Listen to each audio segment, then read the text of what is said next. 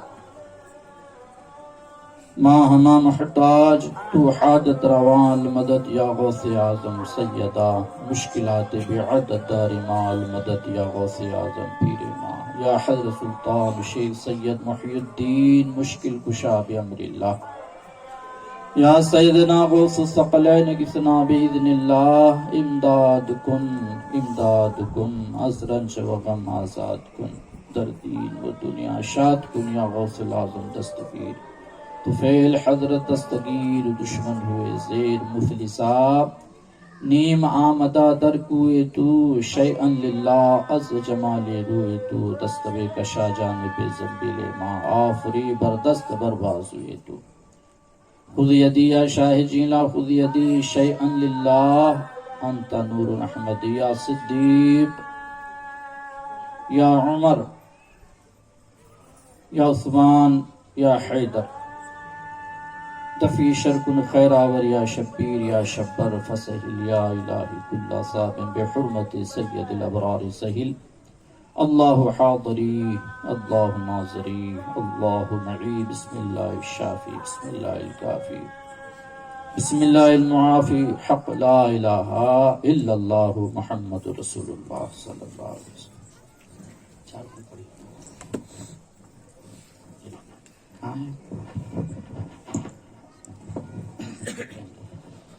أعوذ بالله من الشيطان الرجيم بسم الله الرحمن الرحيم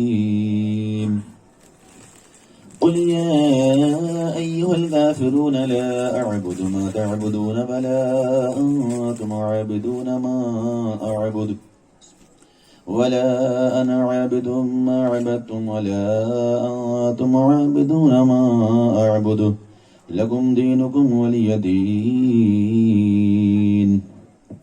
بسم الله الرحمن الرحيم قل هو الله أحد الله الصمد لم يلد ولم يولد ولم يكن له كفوا أحد بسم الله الرحمن الرحيم قل هو الله أحد الله الصمد لم يلد ولم يولد ولم يكن له كفوا أحد بسم الله الرحمن الرحيم قل هو الله أحد الله الصمد لم يلد ولم يولد ولم يكن له كفوا أحد بسم الله الرحمن الرحيم قل أعوذ برب الفلق من شر ما خلق ومن شر غاسق إذا وقب ومن شر النفاثات في العقد ومن شر حاسد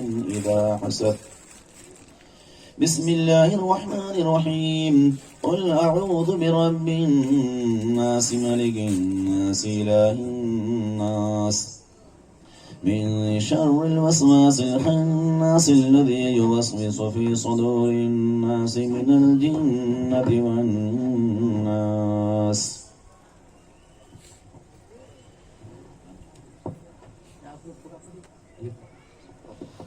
بسم الله الرحمن الرحيم الحمد لله رب العالمين الرحمن الرحيم مالك يوم الدين إياك نعبد وإياك نستعين اهدنا الصراط المستقيم صراط الذين أنعمت عليهم غير المغضوب عليهم ولا الضالين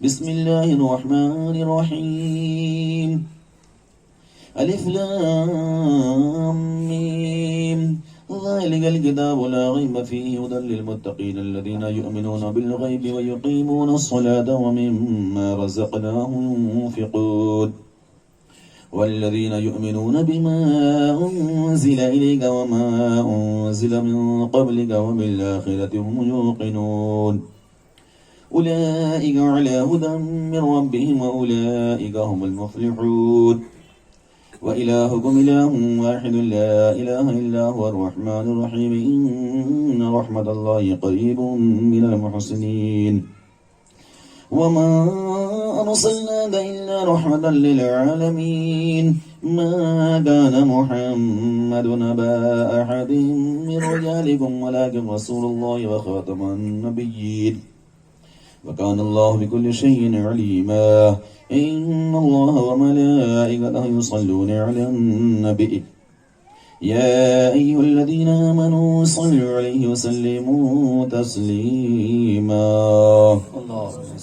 اللهم صل على سيدنا مولانا محمد وعلى آل سيدنا مولانا محمد صاحب التاج والمعراج والبراق والألم دافع البلاء والوباء والقحط والمرض والألم اسمه مكتوب مرفوع مشفوع منقوش في اللوح والقلم سيد العرب والعجم جسمه مقدس معطر مطهر منور في البيت والحرم شمس الدهاء بدر الدجى ستر العلا نور الهدى كهف الورى مصباح الظلم جميل الشيم الشفيع الأمم صاحب الجود والكرم والله عاصمه وجبل خادمه والبراق مركبه والمعراج وسفره سدرة المنتهى مقامه قاب قوسين مطلوبه المطلوب وقصوده المقصود موجوده سيد المسلمين خاتم النبيين وشفيع المذنبين أنيس الغريبين رحمة للعالمين راحة العاشقين أمراض المشتاقين وشمس العارفين سناد السالكين مسماه المقربين محب الفقراء والغرباء واليتامى والمساكين سيد الثقلين نبي الحرمين ما من قبلتين وسيلتنا في الدارين صاحب قام قوسين محبوب رب المشرقين والمغربين جد الحسن والحسين مولانا ومولى الثقلين بالقاسم محمد بن عبد الله نور من نور الله يا أيها المشتاقون بنور جماله بلغ العلا بكماله كشف الدجى بجماله حسنت جميع خصاله صلوا عليه وآله وصحبه وسلموا تسليما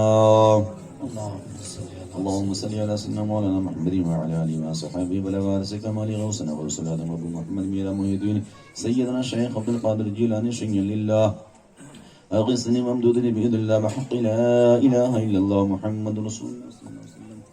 الفاتحة. بسم الله الرحمن الرحيم الحمد لله رب العالمين الرحمن الرحيم مالك يوم الدين إياك نعبد وإياك نستعين اهدنا الصراط المستقيم صراط الذين أنعمت عليهم غير المغضوب عليهم ولا الضالين.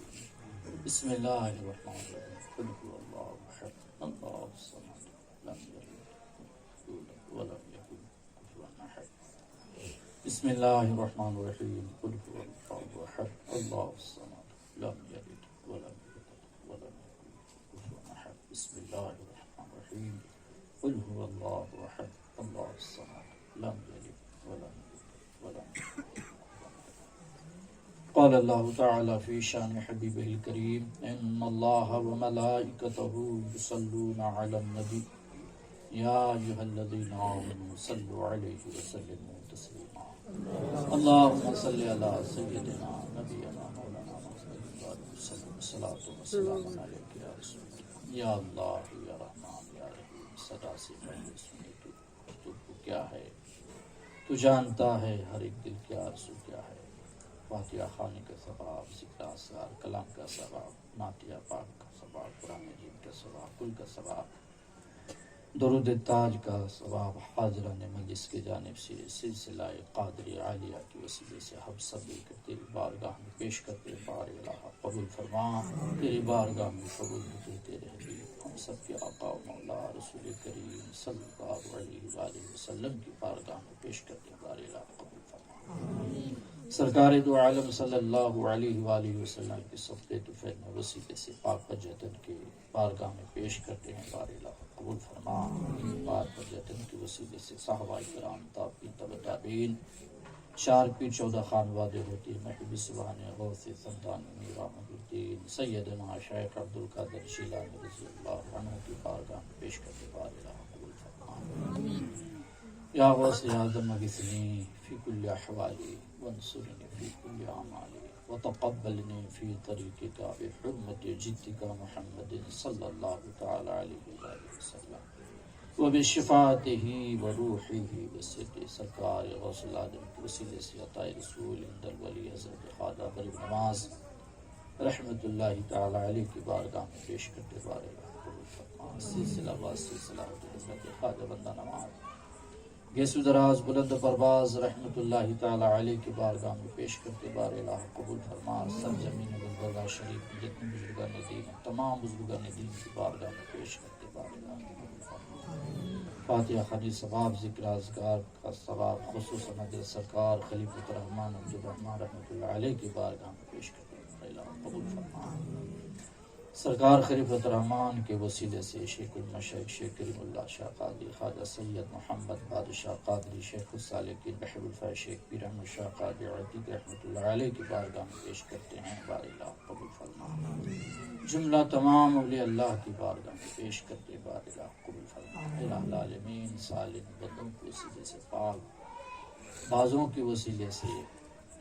اس فاتحہ خانی کو ذکر اذکار کو قبول عطا فرما ہمارے صغیرہ کبیرہ گناہ کو معاف فرما دے بڑے چھوٹے گناہ کو معاف فرما دے ان سالم بندوں کے وسیلے سے ہم میں سے جو بیمار ہے شفاء کلی عطا فرما اس مجلس میں جو بھی جائز تمنا لیے بیٹھے الہ العالمین تمام جائز تمنا کو پورا عطا فرما ان سالم بندوں کے وسیلے سے ہماری آہوں میں اثر عطا فرما ہماری آہوں میں اثر عطا فرما ان سالین بندوں کے وسیلے سے جن کے گھر میں جوان لڑکیاں الہ العالمین تو کہیں سے انتظام عطا فرما اسباب بنا دے یا حل المشکلات یا حل المشکلات یا حل المشکلات یا دافع البلیات یا دافع البلیات یا دافع البلیات یا مجیب الدعوات یا مجیب الدعوات یا مجیب الدعوات یا رافع الدرجات یا رافع الدرجات یا رافع الدرجات یا رافع الدرجات یا قاضی الحاجات یا قاضی الحاجات الہ العالمین سالین بندوں کے وسیلے سے اس مجلس کو قبول فرما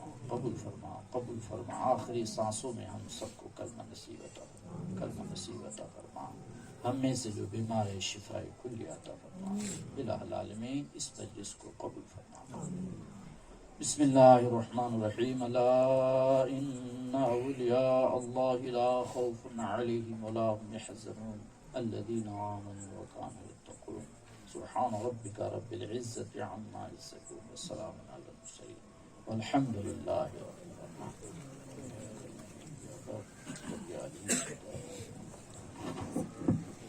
ہاتھ لگائے